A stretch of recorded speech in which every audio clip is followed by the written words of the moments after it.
বাবা এই নাম্বারে এই 50,000 টাকা পাঠিয়ে দাও তো। ঠিক আছে, দাঁড়ান দিচ্ছি। চাচা হয়ে গেছে, যান। আচ্ছা বাবা। কিরে কিসির মেসেজ আসলো?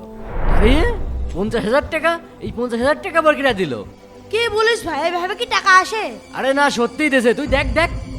আরে তাই তো ভাই, চিন্তা কর লোকটা কত বড় বিপদে আছে। আরে কিসির বিপদ? টাকা এখন আমার কাছে, এই টাকা আমার, অত চিন্তা করতে গেলে হয়? চল একটা পার্টির ব্যবস্থা করতে হবে। আরে ভাই একটুখানি দাঁড়াবি তো ভাই, একবার খোঁজ নে, দেখ না এই টাকাগুলো কার। হতেও পারে লোকটা অনেক বড় বিপদে আছে।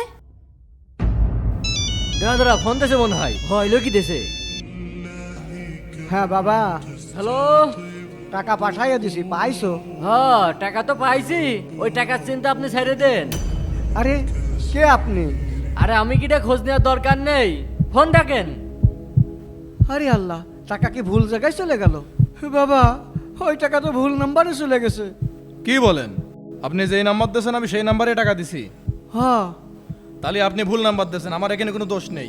বাবা, তুমি একটা ব্যবস্থা করো, আমার খুব কষ্টের টাকা।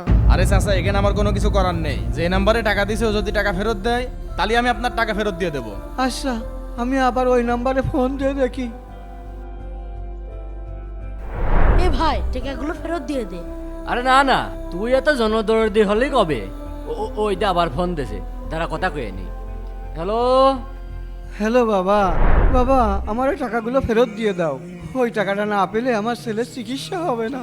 তোমার কথা শুনে মনে হচ্ছে তুমি মুরব্বী মানুষ, এই বুড়ো বয়সে তো টেনশন করে না, স্টক করবানে, ফোন ডাকো। ও বাবা, গরিব মানুষের সাথে এরকম করো না বাবা। পুরো টাকা ফেরত চাচ্ছে। হ্যালো হ্যালো হ্যালো, আল্লাহ ফোনটা তো কেটে দিল। এখন আমার ছেলের চিকিৎসা করবো কি দিয়ে?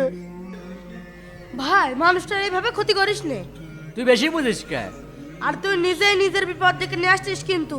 দেখবো না কেমন বিপদ হয়। আর থাক, তুই এখানে বসে থাক, আমি টাকা তুলতে গেলাম।